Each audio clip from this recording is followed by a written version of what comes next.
જય શ્રી કૃષ્ણ બધાને.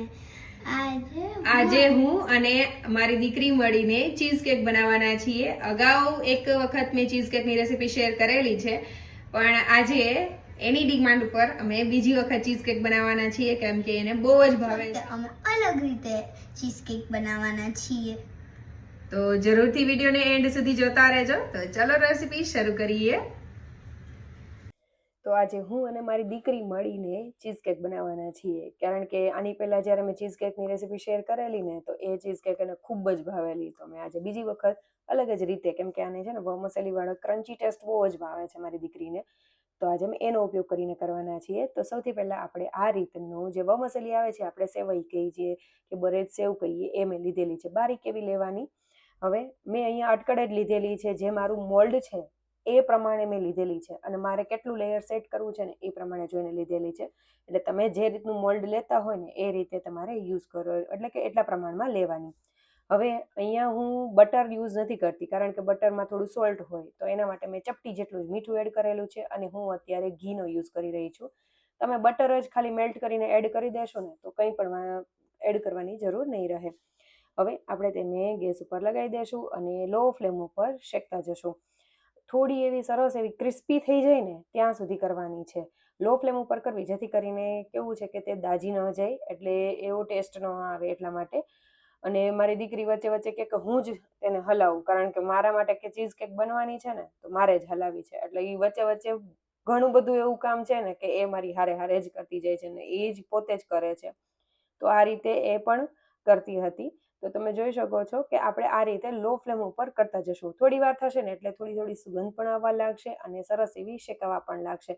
આને બહુ વાર નથી લાગતી હોતી. જનરલી કેવું હોય કે આ શેકેલી જ આવતી હોય છે, પણ આપણે જે થોડી પણ કચાશ હોય ને તો પણ એ સરસ એવી થઈ જાય, એકદમ ક્રિસ્પી એવી થઈ જાય, એટલા માટે આપણે શેકી લેશું. અને અહીંયા બહુ ઘીનો ઉપયોગ પણ નથી કરવાનો, અતિશય ઘી પણ નહીં એડ કરીએ. માત્ર જેટલું શેકાય ને એટલું જ એડ કરવાનું છે, અને તમે બટર એડ કરતા હોય તો એ પણ એટલું જ કરવું. હવે આપણે જે વમસેલી છે તેને એક બાઉલમાં કાઢીને થોડી ઠંડી થવા માટે રાખી દઈશું સાઈડમાં. ત્યાં સુધીમાં આપણે તેનું મિક્સચર જે છે, વચ્ચેનું જે લેયર છે ને ચીઝવાળું, એ તૈયાર કરી લેશું. તો આ છે હોમમેડ પનીર. અગાઉ મેં રેસીપી શેર કરેલી છે, અને આ પનીર બનાવવા માટે મેં તેને થોડી વધારે વાર રહેવા દીધું હતું, એટલે કે તેની ઉપર વજન રાખીને થોડી વધારે વાર રહેવા દીધેલું, એટલે એમાંથી પાણી વધારે પડતું નીકળી ગયેલું છે. આપણે એવા જ પનીરની ઉપયોગ કરવાનો છે અહીંયા, કારણ કે જો થોડું પણ એમાં પાણી હશે ને તો લિક્વિડી જેવું થઈ જાય. તો અહીંયા મેં 150 ગ્રામ જેટલું આશરે પનીરનો ઉપયોગ કરેલો છે, કારણ કે મેં ઘરે બનાવેલું છે, એટલે હું તમને એક્ઝેક્ટ મેઝરમેન્ટ નહીં આપી શકું કે એક્ઝેક્ટ કેટલું થયું છે. તો મારી પાસે આ રીતનું પનીર હતું, મેં એને મિક્સર જારમાં એડ કરીને સૌથી પહેલાં તેને ગ્રાઇન્ડ કરી લીધેલું છે, કારણ કે થોડુંક કડક પનીર છે. તો જ્યારે આપણે ચીઝ એડ કરીએ ને તો આગળ હું તમને જણાવીશ કે શું શું પ્રોબ્લેમ આવે. એટલા માટે સૌથી પહેલાં મેં તેને એમને જ ફેરવી લીધેલું. હવે મેં અહીંયા અમૂલનું ક્રીમ ચીઝનો યુઝ કરેલો છે. મને અત્યારે આ જ મળેલું આ બ્રાન્ડનું જ, એટલે મેં લીધેલું છે. તમે કોઈ પણ બ્રાન્ડનું ક્રીમ ચીઝનો યુઝ કરી શકો છો.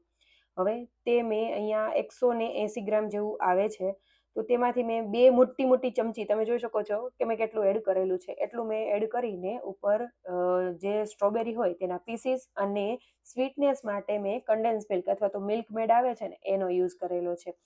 તો એ એડ કરી દેશું. તમારે તમારા ટેસ્ટ પ્રમાણે એને બેલેન્સ કરવું, કારણ કે જો પનીર પણ મોડું છે, ચીઝમાં પણ થોડું સોલ્ટીનેસ હોય છે, એમાં પણ સ્વીટનેસ નથી હોતી, અને પાછી સ્ટ્રોબેરી પણ એડ કરેલી છે, એટલે બધી વસ્તુ બેલેન્સ થાય ને એ રીતે આપણે કન્ડેન્સ મિલ્કને એડ કરવાનું છે. આશરે 1/4 કપ જેટલું મેં એડ કરેલું હશે. હું પરફેક્ટલી મને ખબર નથી, મેં એમનામ જ યુઝ કરેલું છે, તમે જોઈ શકો છો. અને તેને જ્યારે ગ્રાઇન્ડ કરો ને ત્યારે એને થોડી વાર ચલાવવું, અને ફરીથી તેમાં જે એર આવી ગઈ હોય ને એને ચમચીએથી કાઢી નાખવી, એટલે સરસ એવું પરફેક્ટલી આ રીતનું સ્મૂધ એવું બેટર તૈયાર થઈ જશે. હવે તેને સાઈડમાં રાખી દેશું, અને જે વમસેલી છે તેમાં પણ મેં કન્ડેન્સ મિલ્ક એડ કરેલું છે. એમાં કેટલું એડ કરવું, તો થોડું એડ કરીને મિક્સ કરી લેવું. જ્યારે તમને એવું લાગે કે આમાં બાઇન્ડિંગ આવી ગયું છે, એટલે તમારે એને બહુ વધારે કન્ડેન્સ મિલ્કને એડ કરવાની જરૂર નથી. માઇનર એવું સ્વીટનેસ રહે ને એ રીતે જ કરવાનું છે, કારણ કે આપણે ચીઝ જે સ્પ્રેડ એટલે કે ચીઝનું જે લેયરવાળું બનાવેલું છે ને એમાં પણ આપણે સ્વીટનેસ એડ કરેલી છે, એટલે બહુ વધારે સ્વીટનેસ ન થાય એ રીતે આપણે કરવાનું છે.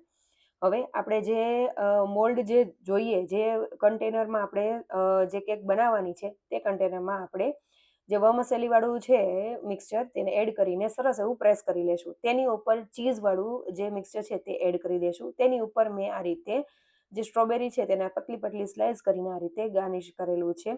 તેની ઉપર હજી ચીઝ નું જે બેટર છે તે થોડું વધ્યું છે, એટલે એ હું ઉપર એડ કરીશ. તમે એમનેમ પણ કરી શકો છો, ઉપર જ માત્ર તમારે સ્ટ્રોબેરીથી આ રીતે ગાર્નિશ કરવું હોય તો કરી શકાય. પણ આ જ્યારે આપણે વચ્ચે એક બાઈટ લઈને ત્યારે વચ્ચે સ્ટ્રોબેરીનું થોડું પીસ આવે, એટલે ખાવામાં ખૂબ જ મજા આવે છે. અને સ્ટ્રોબેરી ફ્લેવરની આ ચીઝ કેક ખાવાની ખૂબ જ મજા આવે. જો તમને સ્ટ્રોબેરી ભાવતી હોય ને, મારી દીકરીની જેમ જો અત્યારે ચાટે છે ઈ, તો તમે જરૂરથી આ રેસીપી ટ્રાય કરજો. હવે આપણે આ રીતે બધી વસ્તુ સેટ થઈ જાય ને એટલે ફ્રીજમાં રાખી દેશું. રેફ્રિજરેટરમાં રાખવાનું છે. 3 થી 4 કલાક માટે સેટ થવા દેવું. હવે એક આપણે ચોકલેટનું સ્પ્રેડ બનાવી લેશું. તો તેના માટે મેં પાણી ગરમ કરવા માટે તપેલીમાં મૂકી દીધેલું છે. ડબલ બોઇલરની મદદથી આપણે ચોકલેટને મેલ્ટ કરવાના છીએ. તો અહીંયા મેં વ્હાઈટ અને ડાર્ક ચોકલેટ જે આવે એનો બંનેનો ઉપયોગ કરેલો છે. તમને જે ચોકલેટ ભાવતી હોય એનો ઉપયોગ કરી શકો છો. કારણ કે હું ઉપર એક ટેક્સચર એટલે કે એવી ડિઝાઇન બનાવવાની છું, એટલે મેં વ્હાઈટ ચોકલેટ પણ લીધેલી છે અને ડાર્ક ચોકલેટ પણ લીધેલી છે. તો બંને વસ્તુને આપણે આ રીતે કટ કરી લેશું. તમારે કેવડું લેયર એડ કરવું છે ને ઉપરની સાઈડ, એ રીતે ચોકલેટને લેવી. તો અહીંયા મેં આઈ થિંક આશરે મેં 2 જે મોટા પીસીસ હોય એવા વ્હાઈટ ચોકલેટના લીધેલા હતા અને બારીક એવું કટ કરી લીધેલું હતું, જેથી કરીને તે સરસ રીતે જલ્દીથી મેલ્ટ થઈ જાય. તો આ રીતે એક બાઉલમાં એડ કરીને તેને જે પાણી ઉકળતું હોય ને તેની ઉપર રાખી દેશું, જેથી કરીને તે ફટાફટ મેલ્ટ થઈ જશે. હવે 2 ભાગની મેં અહીંયા વ્હાઈટ ચોકલેટ લીધેલી છે અને 1 ભાગનું fresh cream, Amul fresh cream આવે છે ને એ યુઝ કરેલું છે. તે એડ કરીને આ રીતે મિક્સ કરી લેશું. ગેસની ફ્લેમ મેં બંધ કરી દીધેલી હતી જે ફ્રેશ ક્રીમ એડ કરવા ટાઈમે, અને નીચે ઉતારીને આ રીતે મિક્સ કરી લેશું. આ રીતે સરસ એવું રિબન કન્સિસ્ટન્સી વાળું તૈયાર થઈ જશે. તો આને ચોકલેટ ગનાશ પણ કહેવાય છે. હવે સેમ પ્રોસેસથી આપણે ડાર્ક ચોકલેટને મેલ્ટ કરીશું. તો પાણી ગરમ કરવા માટે નીચે રાખેલું છે અને એની ઉપર કાચના બાઉલમાં કે કોઈ પણ બાઉલમાં તમારે આ રીતે ચોકલેટને એડ કરી દેવી અને ચોકલેટ મેલ્ટ થાય ત્યાં સુધી કરવાનું છે. ચોકલેટ મેલ્ટ થઈ ગઈ એટલે 2 ભાગની ડાર્ક ચોકલેટ હતી અને 1 ભાગનું જ આપણે ફ્રેશ ક્રીમ એડ કરીશું. બધી વસ્તુને સરસ રીતે મિક્સ કરી લેશું અને જ્યારે ફ્રેશ ક્રીમ એડ કરો ત્યારે તમારે ગેસની ફ્લેમ બંધ કરી દેવી. હવે નીચે ઉતારીને આ રીતે સરસ એવું મિક્સ કરી લેશું અને તમે જોઈ શકો છો કે બંને આપણે ચોકલેટ ગનાશ જે છે તે તૈયાર થઈ ગયું છે. અને ફ્રીજમાંથી આપણે જે કેક છે તેને પણ લઈ લેશું. તે પણ સરસ એવી સેટ થઈ ગઈ છે. હવે તેની ઉપર વ્હાઈટ જે ચોકલેટ છે તેનું આપણે લેયર સેટ કરી દેશું, એડ કરી દેશું. અહીંયા તમારે એવું લાગે કે પતલું લેયર કરવું છે કે થોડું જાડું લેયર કરવું છે, તો તે તમારી ચોઈસ પ્રમાણે તમે કરી શકો. હવે ચોકલેટ જે ડાર્ક ચોકલેટ છે તેને આપણે ચમચીની મદદથી આ રીતે રફલી એવી ડિઝાઇન કરી લેશું. આ રીતે ક્યાંક ક્યાંક છરકા જેવું કરી દેવાનું, જેથી કરીને આપણે જે ડિઝાઇન બનાવવાના છીએ ને તે મસ્ત એવી તૈયાર થશે. તો હવે આ રીતે ડાર્ક ચોકલેટને મેં એડ કરેલી છે. ટૂથપીકની મદદથી આ રીતે તમે જોઈ શકો છો કે હું કઈ રીતે કરી રહી છું. પહેલાં આડી એવી લીટી કરેલી અને પછી સર્કલ એવું કરેલું છે, જેથી કરીને તમે જોઈ શકો છો કેવી માર્બલ એવી ડિઝાઇન તૈયાર થઈ છે.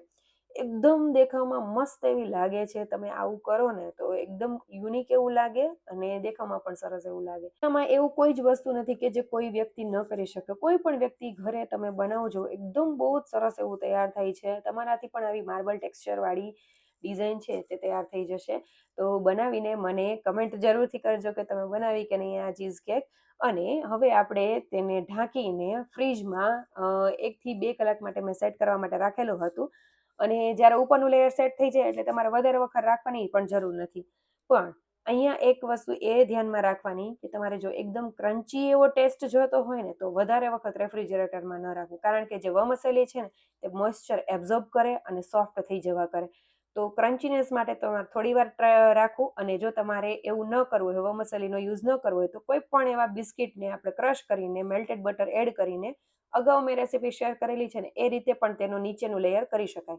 તો જરૂરથી આ રેસીપી ટ્રાય કરજો. મારા ઘરમાં તો બધાને ખૂબ જ ભાવેલી. તમને કેવી લાગી મને કમેન્ટ કરજો અને જો સારી લાગે તો લાઈક, શેર અને સબસ્ક્રાઈબ કરજો. ઇન્સ્ટાગ્રામ પર હોય તો મને ફોલો કરવાનું ભૂલતા નહીં. Thank you for watching.